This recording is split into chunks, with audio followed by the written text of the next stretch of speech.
चले गए। तो यात्रा का जो एक बेसिक परिभाषा है उसको यात्रा क्यों कहते हैं? ये तो मुख्यमंत्री का काम ही है, जो भी जनप्रतिनिधि है उसको प्रशासनिक समीक्षा को यात्रा न कहा जाए, तो उसको मैं यात्रा मानता ही नहीं। लेकिन एक बार को परिभाषा की बात हटा भी दें तो नीतीश कुमार जी इतने विद्वान व्यक्ति हैं, इतने अनुभवी व्यक्ति हैं, इसीलिए शायद रोज कहते हैं कि किसी को कुछ पता है। ये नीतीश कुमार का नया तकिया कलाम है। जो अगर पत्रकार पूछ दे, कोई समाज का आदमी पूछ दे, तो कहते भाई किसी को कुछ पता है, इसको कुछ आता है। तो आप देख ही रहे हैं कि हम लोग जैसे आदमी जो जिसको कुछ नहीं आता है, पश्चिम चंपारण की स्थिति या पूर्वी चंपारण की स्थिति समझने में मुझे 50 दिन लग रहे हैं। फिर भी मैं ये नहीं दावा कर सकता हूं कि मुझे पूर्वी चंपारण की सारी बातों की जानकारी है।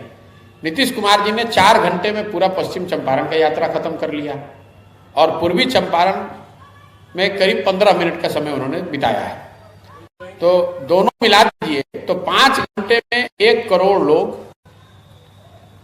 लोग रहते हैं दोनों चंपारण मिलाकर, और 1 करोड़ लोगों के बीच की यात्रा उन्होंने 5 घंटे में पूरी कर ली। तो ये आपके विवेक पर है कि भाई ये कितनी बड़ी यात्रा है, क्या कर रहे हैं। तो ये मेरी टिप्पणी है। नीतीश कुमार जी, ये जरूर सुखद बात है कि कम से कम चलिए यात्रा के नाम पर ही सही बंगले से निकले तो सही। नहीं तो नीतीश कुमार जी अब सरकार ऐसे चलाते हैं, सुबह में उठे और पुराने समाजवादी लीडर हैं तो बहुत लंबे समय तक पेपर पढ़ते हैं, बिहार के सारे अखबारों को पढ़ते हैं बहुत लंबे समय तक, 1-1.5 घंटा। हम तो साथ में ही रहे हैं तो जानते हैं इस बात को। पेपरों को पढ़कर ही सरकार चलाते हैं। जो पेपर में छपा कुछ बात उनको दिखी तो वहीं से फोन करेंगे अधिकारियों को, बताएंगे भाई देखो ये गलत हो रहा है, ये सही हो रहा है। दोपहर में 1-2 समीक्षा बैठक करते हैं, फिर शाम को बैठ के राजनीति की बात करते हैं। तो कम से कम वहां से निकलकर कोई प्रयास कर रहे हैं, आकर समीक्षा कर रहे हैं, तो उसका मैं स्वागत करता हूं। लेकिन इसके साथ साथ जो बात मैंने पहले कहा है कि अगर यात्रा करना है तो नीतीश कुमार जी को अपने चुने हुए गांव में, चुने हुए उनके अधिकारियों द्वारा चुने हुए पंचायत में जाकर 1 दिन चलना चाहिए। गाड़ी से ही चले, सुरक्षा के साथ चले। पैदल चलना तो संभव ही नहीं है उनके लिए। वो जरा चल कर दिखा दें किसी एक पंचायत को जिसको प्रशासन यहां समझता है कि इस पंचायत में बड़ा अच्छा काम हुआ है। उस पंचायत में मुख्यमंत्री को कैमरे पर चुनौती दे रहा हूं कि आप एक पदयात्रा करके अपने सुरक्षा बलों के साथ, अपने काफिले के साथ एक पंचायत में चलकर दिखा दीजिए।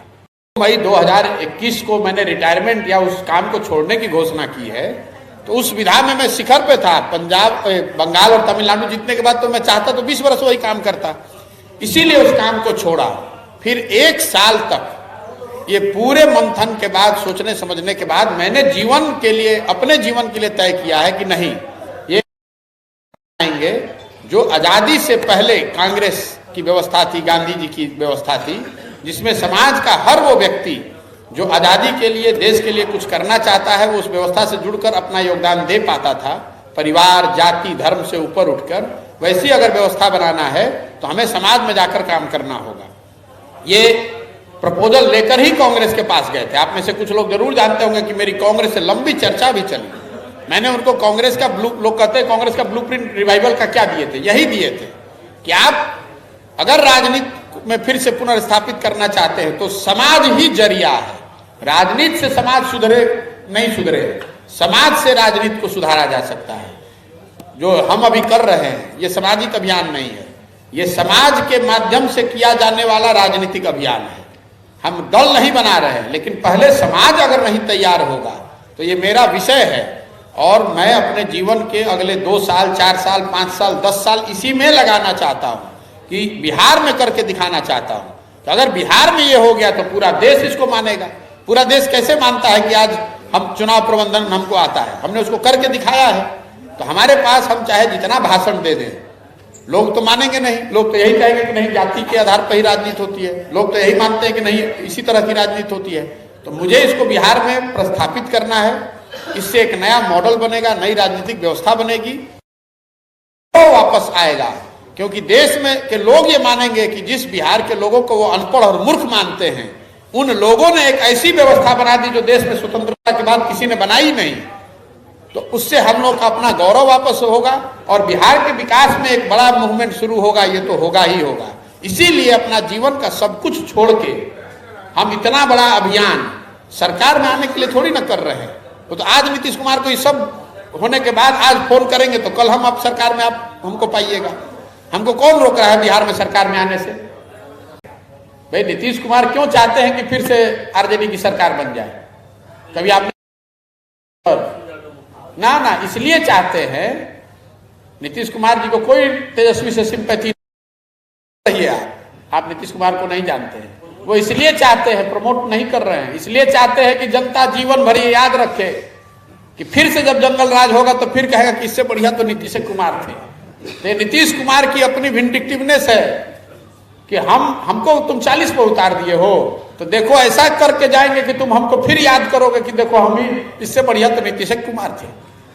नीतीश कुमार की पूरी राजनीति इसी पर चली है कि आरजेडी के टाइम में बहुत खराब था, हमारे टाइम में कम खराब है। नीतीश कुमार दावा ही नहीं करते हैं कि हम बहुत अच्छे हैं। नीतीश कुमार खुद ही कह रहे हैं कि हम बिहार सबसे गरीब राज्य है। नीतीश कुमार ने कहाँ दावा किया कि हम देश का सबसे अमीर राज्य बन गए? अनव बनाने की कोशिश कर रहे हैं। नीतीश कुमार हमेशा यही कहते हैं कि आरजेडी के टाइम में बहुत खराब था, हमने उस खराब स्थिति को बेहतर किया है, मतलब उसको कम खराब किया है। तो मैं आपको व्यक्तिगत तौर पे जितना मैं नीतीश कुमार को समझता हूं उसके आधार पर बता दे रहा हूं। आप हेडलाइन बना लीजिएगा कि इसलिए नीतीश कुमार आरजेडी के लीडर को बढ़ा रहे हैं ताकि उनके जाने के बाद 25 के बाद उनको नहीं रहना, उनको भी मालूम है, तो जनता फिर जब जंगल राज आ जाए वापस, ताकि इनकी लेगेसी बची रहे। लोग कहे कि भाई इससे बढ़िया तो नीतीश कुमार था। कोई बढ़िया आ जाएगा तो आदमी कहेगा कि नीतीश से छुटकारा मिला तो कोई अच्छा सरकार बन गया। तो इससे भी खरगाप सरकार होनी चाहिए ताकि कोई नीतीश कुमार को लोग यही कहे कि बहुत बढ़िया, देखिए कितनों खराब थे तो नीतीश कुमार ठीक थे। यही पॉलिटिक्स है, इस बात को आप समझिए। उनको कोई तेजस्वी यादव से प्रेम नहीं। हम नहीं जानते नीतीश कुमार आप तेजस्वी यादव में क्या संबंध है, हमसे ज्यादा आप नहीं जानते होंगे। नीतीश कुमार तेजस्वी यादव के फैन हो गए हैं। अरे उनको ये उनकी सोची समझी रणनीति है कि अभी 25 तक रहना है तो इनको साथ में लाओ और जाने से पहले इस भस्मासुर को सर पर बैठा के जाओ ताकि बिहार की जनता भोगे, देखे और हमको याद करे कि भैया इससे बढ़िया तो वही था। ये उनकी समझ है। आपको जानते नहीं नीतीश कुमार को आप।